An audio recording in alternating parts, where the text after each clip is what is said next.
Welcome to VoteProPot-Cast, brought to you by VoteProPot.com. Do strains really matter? We'll explore the research. Medical marijuana patients are putting away the Xanax in significant numbers. And a Tennessee woman challenges cannabis charges in court and wins. Yes.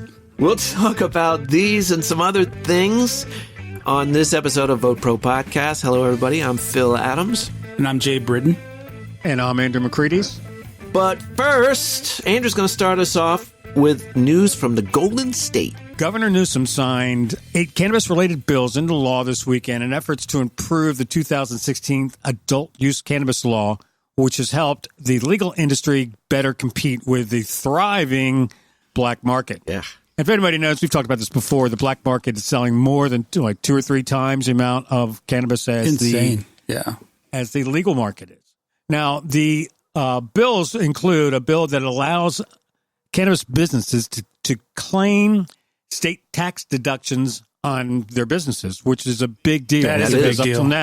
Up to now, you haven't been able to write off anything. Just so unfair. So I really think now if we can do that on a federal level, then it's going to make it more viable and make it easier for these companies to compete and do business. Sure. I mean, that's crazy. Think about how many expenses you have in any business, but to not be able to write them off when every other business can write them off, that's insane. That's not even fair.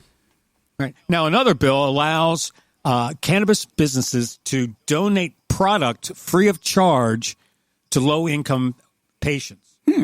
So there could be some, like, especially some vets out there that are down on their luck, exactly. or anyone that could be down on their luck, not just vets, but right. That are having a hard time. That really medical cannabis could really benefit them.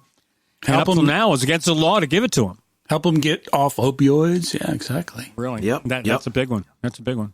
Another cannabis-related law allowing employees in the industry to unionize. Legislation that reduces the size of the mandatory universal symbol for cannabis vape cartridges to 1/4 of an inch by 1/4 of an inch, as opposed to the previous size, which is a 1/2 inch by a 1/2 inch.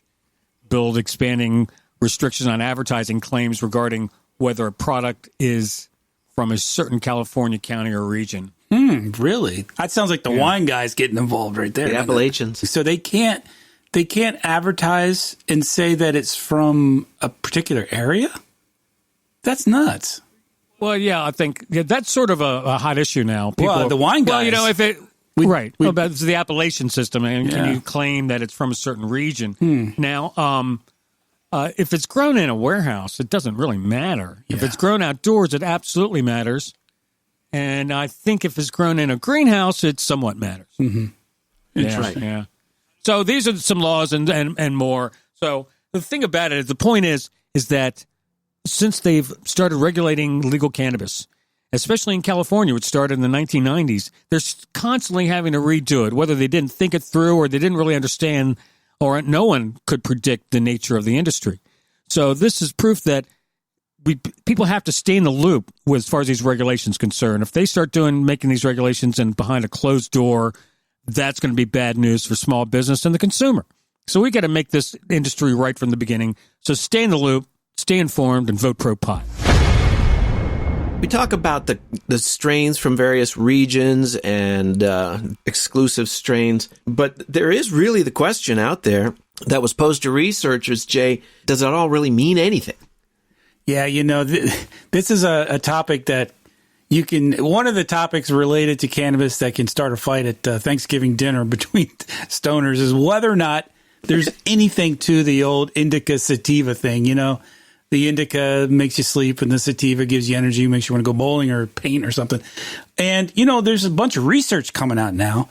And what I'm reading is that most of the researchers, the PhDs, the pharmacy experts, the chemists, they're saying that really they don't feel that bud tenders should be using that as a way to ask patients what they're looking for. In other words, they shouldn't be saying, are you looking for indica or sativa, something, to help you sleep at night or something? Because they said it's bunk. for a lot of different reasons. So I'd be interested to see what our listeners think, because I know what are some of the reasons? Like, well, we'll get into that. I mean, there's a lot of reasons, but one of the primary things is they studied. First of all, let's back up. There is such a thing as indica and sativa. It's been around since the 1700s when they, were creating when they were naming strains. Scientists, and they are different, as Andrew's pointed out. One's bushier and one's taller. One needs a longer grower cycle. One needs a shorter grower cycle. There was a real difference in the two plants, but geographically is where they're from. Essentially, it's basically the difference. Yes, but also they look different. I mean, the leaves look different. The plants look different. One's short and bushy, and the other's tall and lanky. No question, that's the case. Yes, and there's a third one that doesn't get much ink, but Ruderol. The Ruderol. Ruderalis. That's the one you did an article about, Andrew. Right. Yep. Exactly. Now, of course, they've all been interbred for hundreds of years, but some of the studies, one of the things they looked at was THC and CBD levels, obviously, in the different strains. And across the line, they're about the same average-wise. So it's not the THC and the CBD. There is something to be said for terpenes, because they do vary more in between indica and sativa. So that is a case that can be made for that. Well, there's more and more people are saying that the terpene levels are the nuances, is what adds the nuances to the effect. Yeah, you're right. So they say some are going to make you more tired, some are going to make you more creative, some are going to help pain, etc. Yeah, and what these researchers and PhDs recommend is that when a customer or a patient comes in, the question should not be sativa indica. It should be, are you looking for a THC dominant or a CBD dominant or a balanced plant or strain, So that makes because there's no question that the THC tends to create more anxiety. We've talked about that. And the CBD does the opposite. So some people aren't bothered as much. And that's the other thing that these studies say, is that the effect really varies depending on the biology of the individual. Oh, absolutely. I've seen the effect of tequila and what it has on people. No, you're right. Look at that. That's a perfect. Some people, that's an excellent analogy. Right. I know a buddy of mine, really super nice, fun guy, but give him brown liquor and watch out. Yeah, no question. Right. I'm a happy drunk. I get a buzz and I'm funny and fun. Right. And normally this guy is too, but some people get violent. So there's no question it's a biological thing as well. There's no question about that. Right. Well, also I find some strains make me tired. There's some strains, man, that knock me out. I will go helps me. I go to sleep in my chair. And then there's some that I'm just going to want to stay up and read and write all night, Yeah, I find the same thing. Yeah, me too. I found some of them, and I found it with edibles too. Some of them just kick my ass. I'm asleep. And I've had ones that say they're sativa based, and they still put me to sleep. So one of the articles I have is by a guy named Mike Robinson, who is the founder of the Global Cannabinoid Research Center. This article was in nanobles.com. I hadn't seen that before. Never heard of it. Last week. He says the old adage that indica makes people relax and sativa is more uplifting and is quickly fading away as we see the continued pattern in creating new and more unique strains with various ratios of THC and CBD. There was a time. Well, so many of the strains are hybrid strains anyway. That's right, and that's one of the things they say. The pure sativas and indicas are the minority gone. now. You know where you find them? You find them in folks who've been growing weed, in the darkness, away from illegally, let's say, for the last 30, 40, 50 years. These folks still have the original plants and the original strains. And that's where they can still get for testing the sativa and the indica. So suffice it to say, the researchers, the PhDs, all seem to agree that there's nothing to that. So let's see what our listeners think. Well, let's see where that leads. And I imagine that will lead to a lot more research, not so much on the sativa versus indica, but into terpenes and the combinations of that and what those effects are. Well, there's hundreds of compounds, and they all have an effect. Yeah. So the key takeaway here, I think, to close out is that it's certainly not THC and CBD because they're pretty much average in the two plants now. We'd love to hear your thoughts on this and any other topics you wish to talk about. And we would also love for you, if you have enjoyed VoteProPot-Cast, and I don't see what there is not to enjoy. Right, folks? I mean, you must be enjoying this. This is great stuff. We are. But we are. But no. But we're high as shit, so. Seriously, if you do enjoy it, please do us a favor. Help us get the word out. Help us move higher on the ratings. Give us a 5-star rating in Apple Podcasts or Stitcher or wherever, whatever platform you use. Share Vote Pro Podcast with a friend, somebody you think would be interested in our topicalities. And we would certainly love to hear from you, wouldn't we, Jay? Yeah, send us an email at podcast@votepropot.com. Call our message line at 240-257-2441. Topicalities? What the hell? Our topicalities. Oh, jeez. Now, there's so much that happens every week in the world of cannabis that there's no way we can cover it all on the podcast. So we try to share a lot of information on social networking. So please, check out, follow, share, just do everything you can, with our social networking sites. Just legally, yeah. On LinkedIn, Facebook, Instagram, and Twitter, just do a search for Vote Pro Pot. Marshall County, Tennessee. A Lewisburg woman was arrested and charged, was taken to court for cannabis possession. Apparently, she was pulled over. The police officer said he smelled something odd, and the woman said, "Well, that's because I got some weed here." And she gave him enough, what she said was for 2 joints worth. This turned out to be like a gram. Right. Now, the prosecutors said that she faced a potential 11-month to 28-day sentence if she didn't make a plea deal. And then they basically said, listen, you have no defense, so take the deal. Mm-hmm. But she and her lawyer, they fought it. Now, what they did was they went to court and said, how do you know it's not illegal? What you took from her, you can't prove is illegal. And as it turns out, in that state, when they arrest someone for cannabis and you want to test the THC levels, it has to go to a lab and get an expensive test. So they don't do it for misdemeanor or minor offenses. No. They just do it for felonies and above. Mm-hmm. Now, this woman it's a gram of weed. There was no big deal. So they didn't test it. Now, they can test whether or not it has THC in it. But that just proves that there's THC in it. In her state, hemp is legal. Oh. So it could be hemp. Gotcha. It doesn't give you the depends quantity. on the percentage. Right. So they went to court and said, you can't prove it. You didn't test it. And they didn't test it, so they dropped the charges. That sounds like a good judge. Denied. Well, that's interesting. I have to keep that in mind. Well, I think this is just a loophole that probably won't be able to be taken advantage of often, or many more times, at least in that state. But there's other things that you're seeing in courts. Well, nothing is jury nullification, where a lot of these jurors are going, yeah, you caught him with some weed and he had a bunch of plants and, and he even admitted to it that it was his, but we're going to find him innocent. Yeah. We're not going to find him guilty. Right. And we're doing it because we don't believe in the law. A juror has that right. Yeah, sure absolutely. Does. Well, it's crazy to me is you said that she get 11 months for that small. For a gram of weed. Wow. Yep. Well, that's the prosecutors. He's throwing his weight around, man. Well, guys, on that subject of in Virginia, where I live, the laws are scary, man. If you're busted for less than a half an ounce, it's a misdemeanor. 30 days and $500. But, if you have more than a half an ounce, so let's say you got an ounce in your car or 3/4 of an ounce, dude, right. That's a felony.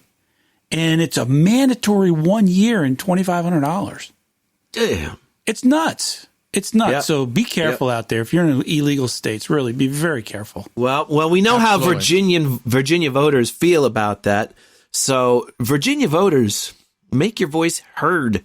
Please. Get involved. Stay informed. Normal Virginia. Great chapter. That's right. Good chapter. Every state. I mean, even in California, you should still be making your voice heard. No, good point. Absolutely. They're still writing up regulations. Yeah.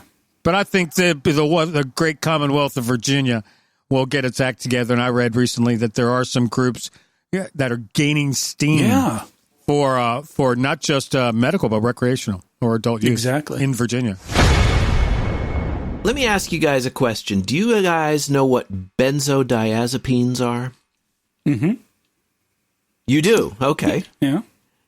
All right. Well, for those of you who don't know, benzodiazepines are a class of popular tranquilizers that get prescribed quite a lot. Oh, a lot, yeah. Very lot. Is that for pain? Is it for pain or anxiety? I think it's like Valium and lorazepam and all those, Xanax right? and Valium are two of the most popular, but there's others. There's Halcyon, right? Ativan. There's a number of them, and they are very effective for certain neurological conditions like anxiety, insomnia, fear of flying, seizure, right? Exactly. Muscle relaxation. They're not a pain reliever. No. But they are also, and I've experienced this, given along with general anesthetic when you go in for surgery. They'll, mix in a cocktail of Valium. I've had that, just to keep everything nice and relaxed. Well, that's what they gave that to me before they wheeled me into the operating room. That's what I was going to say. They give that to you. And they just want you to chill out. Yeah, exactly. Just calm down. We just want you to relax. Same here. So I could see how it could be kind of stressful. You think? We're going to crack your ribs open here in a minute. Right. So. And you know what? When they wheeled me in, I said, "Man, could you put some Beatles on?" Sure. How about a margarita? And as I was going under, I could hear the song "Help" being played. Help, Not the one you wanted to hear. No, right. Now, of course, as with anything else, they are not without their risks. They are commonly abused. They can be very addictive, and they can also, if you accidentally or in some cases intentionally overdose, cause death. Mm-hmm. They've even been used more and more as a date rape drug. And especially when taken with alcohol, right. They can be very hazardous. So there are. It seems to me Valium wasn't something that made you unconscious. Oh, it will. With enough, sure. If enough. Well, okay. that's the kind of shit they give you when you go to the dentist. If you're afraid of the dentist, they'll give you this stuff. Right. Yeah, just to relax. But I didn't want my dentist to have sex with me. You haven't seen my dentist. But here's the thing. What do you suppose happens when people who are on these benzo drugs start taking medical marijuana? Well, they need less. That's right. According to this study, significant numbers of them are putting the benzo drugs aside. They're just going off of them. This was researchers, and this is according to one of my favorite websites, marijuanamoment.net. Great site. Great, lots of good stuff on this site. Tom Angle. They write about these researchers in Canada who conducted a retrospective analysis of the data that was collected from a group of patients who had been referred to them by a certain clinic for medical cannabis to treat a variety, of medical conditions. They identified, so they looked back over this data. They identified 146 patients who reported that they had been on a pre-existing benzodiazepine regimen. They were taking it regular. And according to their findings, of these 146 patients, 44 of them, 30%, had discontinued their prescription use by their first follow-up visit. Wow. Another 21 had stopped by their second visit, and one more reported doing so after the third visit. So all in all, a total of 66 patients, more than 45% of the total sample, stopped taking their Xanax or Valium or Halcyon or whatever they were taking. Yeah, that's amazing. After starting a medical marijuana program. Wow. Was that program specifically designed to help them get off the opioids? Not at all, no. Or they just did it organically? They did it organically, and that's exactly the point. That's a great question.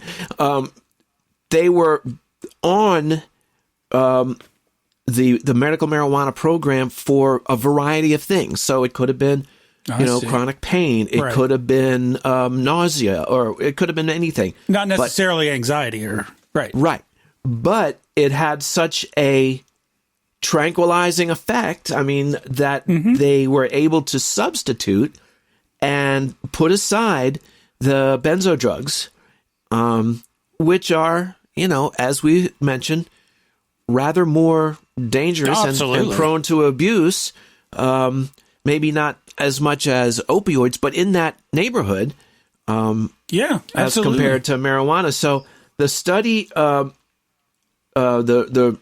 writers of the study said patients initiated on a medical marijuana therapy showed significant benzodiazepine discontinuation after their first follow-up visit to their medical cannabis prescriber. Discontinuation was not associated with any measured demographic characteristics. So it doesn't break down according to demographics. So patients also reported decreased daily distress due to their medical conditions following the prescription of the cannabis. There cannabis. You go.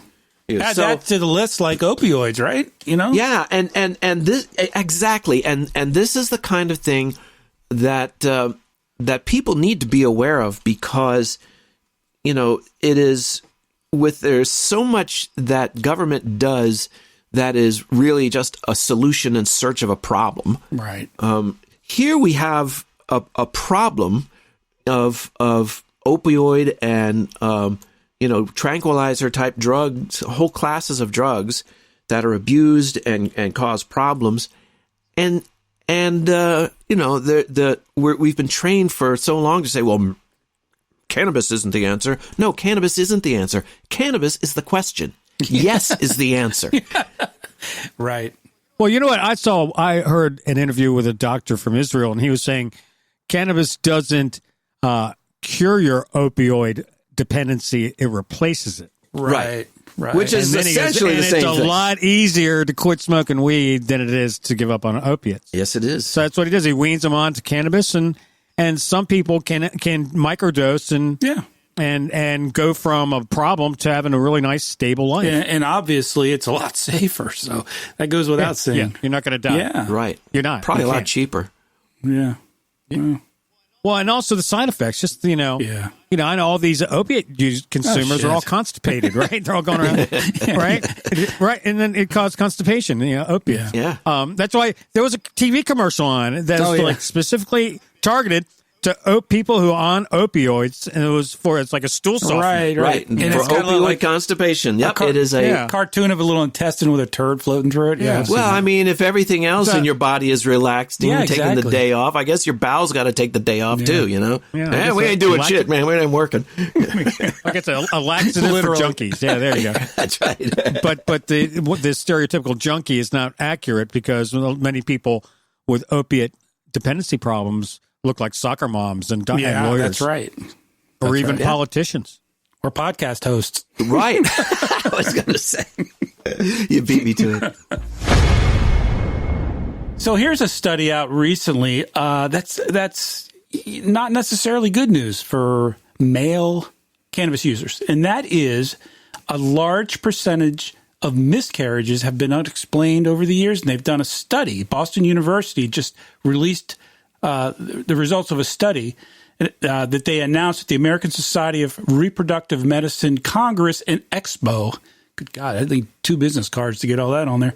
And it has to do with a study between paternal marijuana use, is how they put it. I would have said cannabis, and the likelihood of miscarriage. And what studies have shown that regular cannabis use by men does have an effect on sperm.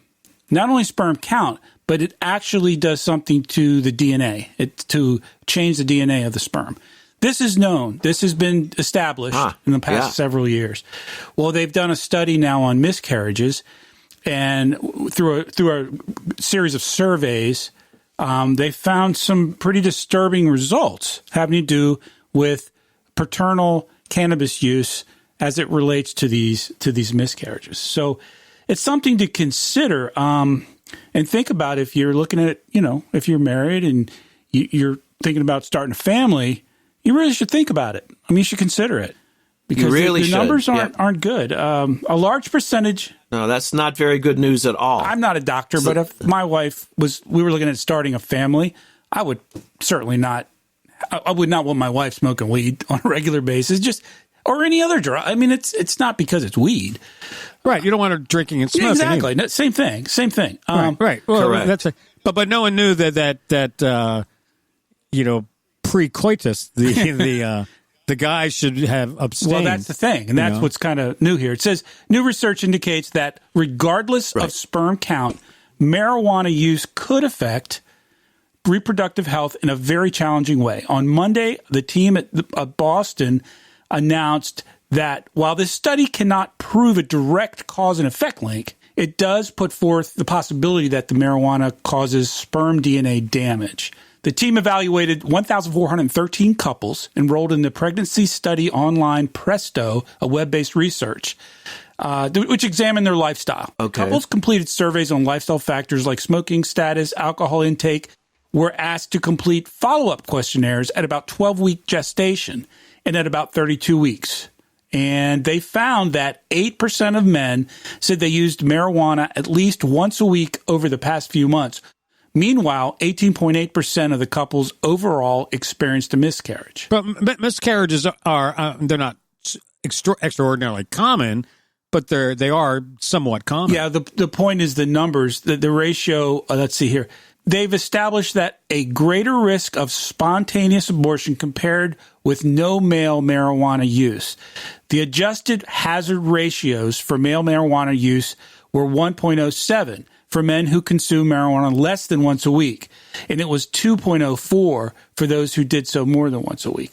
So they haven't established anything. Like I said, they can't prove a link, but it's something to think about. Well, it is it's something serious to think about. I agree. You shouldn't overreact to this, but always keep in mind, just like anything else, cannabis is not without its risks. So now they said that it affects the DNA. So and it might have effect on miscarriages, but does it have long-term effect on a child that is born? Well, that's an excellent question, and it's something that there's no way to establish that at this point. You smoke weed and your kid won't be able to spell? Yeah, right. No, we don't. That has not been established. And these numbers... But I did read another study that it is established that a man is a better father, that after conception, he does smoke pot once a day. We can vouch for that, right, Phil? Once you plant the seed, buddy, you're back to end. Not me, man. When I got married and had a family, I put the weed that's away. What everyone does. Everybody. I don't know how many people, how many guys I knew came to me and said, "My wife and I were having a kid.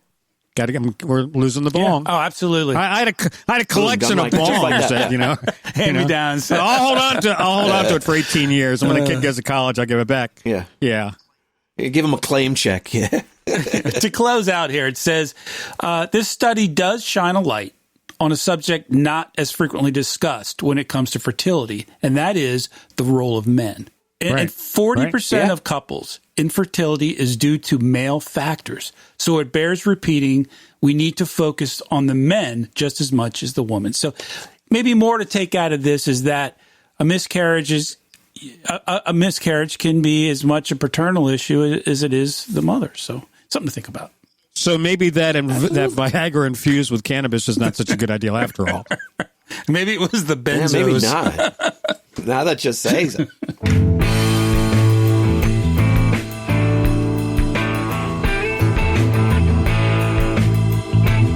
Well, folks, we sure have enjoyed spewing out these pearls of wisdom for you.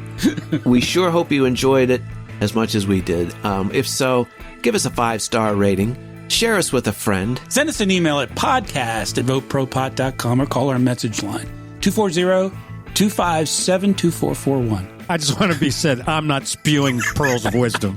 That's what Phil's kid. Oh, it was a manner He's been speaking. smiling since he said it, smirking. Like, geez, we just did a thing about sperm, and he's talking about spewing pearls. And please follow, and share us on Facebook, Instagram, LinkedIn, and Twitter. Just do a search for VoteProPot. Lock me up, find me good, Label me a menace to your quiet neighborhood. I don't grow no plants. The state says I can't. That's not freedom. Freedom. Freedom. That's the point. Smoke a bowl. I will roll a joint. Do what I want. If I hurt nobody, that's the point. And if I wanna get high, why shouldn't I? That's not freedom. Freedom. Freedom. That's the point.